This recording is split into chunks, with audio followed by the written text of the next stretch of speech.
Promise of the Witch King is a 2005 novel by R.A. Salvatore, which is, if you've stuck around on the channel for any length amount of time, is someone that I have read a good amount of because I have decided to read every Forgotten Realms book, but it's someone I generally don't enjoy. I found his work to be really hit or miss, and I tend to lean more to miss, and he kind of leaves me rather sour, so I have to break up his books often a year at a time. But anyways, this is 5 years after Sellswords Book 1, which was originally part of a different series, and then he came back and decided to write 2 more books connecting to The Sword and the Shard. And you can see actually a notable improvement. I just want to preface it all with that. Artemis Centauri begins the story gliding down an underground chute provided by a lich. Of course, this is a dangerous slide. It begins with a prolonged fight. For fans, it's probably a great way to start. I like the in medias res method often myself, but Salvatore loves his fights, and I don't really love his fights. I immediately did not want to read the rest of the book, and if not for my quest to read all the Forgotten Realms novels, I would not have. After the 2 interactions with a Zingi artifact, I believe, in Damara, they go to the dragon in the shape of a woman, and this is Ilnazhara. She has a sister named Taz Mikella, and they speak of a force in Vasa and the trove of the Witch King Zingi. We then meet a company of adventurers, Parissus of Impultur, Davis Eng, the beautiful and scarred half-elf Kaliye, something like that, Practice, a dwarf cleric, and they are bounty hunters working in Vasa. They talk of the Witch King War, the various sides of the years of their bounties.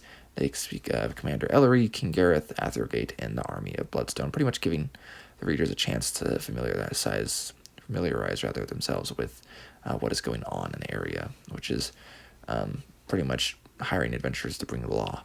And of course, we have Mary Brona, the Rover, the most acclaimed slayer in Bloodstone Pass, the tamer of the wild.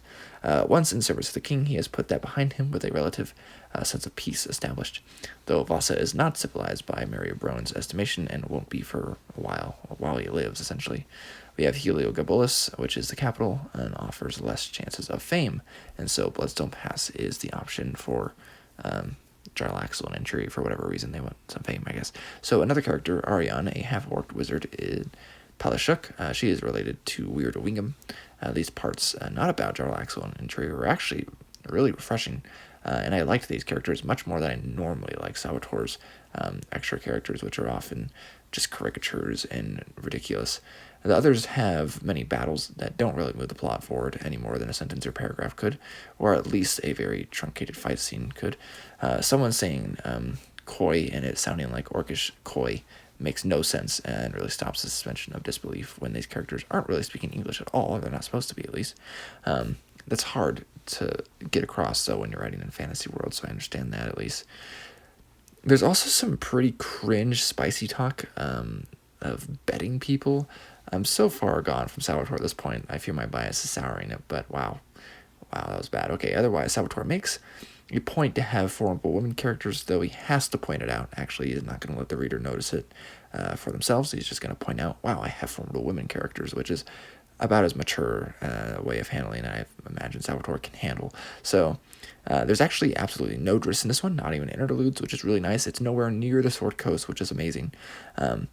And besides that, I mean, there's a few things, a couple last comments I have, which is to say that I've actually enjoyed this one. I didn't really enjoy the previous 2, 3 novels I read by Salvatore all that much, which, again, is pretty normal. I mean, we learned things like not splitting the party, but again, I think the extra characters really work well this time. I think there's actually a notable improvement in Salvatore's writing, which was surprising to me.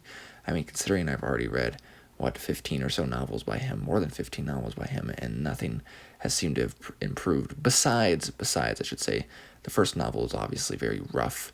The Crystal Shard, as from a writing standpoint, needed more editing. He didn't have a lot of experience under his belt. But besides that, first improvement from the Crystal Shard to Streams of Silver hasn't really been any other improvement until now that I've noticed. So I will say, actually, one thing that did disappoint me, though, quite a bit, was Ellery's arc is very, very disappointing. It reminds me some of Rufo from the Cleric Quintet, also by Salvatore. And I don't think Salvatore really understands how to redeem a person that is actually redeemable and actually has hardly anything wrong with them. He'll make someone that is like potentially a bully, maybe made a few mistakes that you could easily redeem.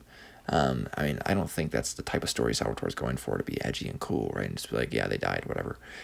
I think these are characters that, if it was a normal person writing these types of stories, would have redeemed them. Instead, he literally just kills them off, and it's a waste, and it's kind of infuriating. So, anyways, Liam from Liam's Lyceum. I'll catch you next time.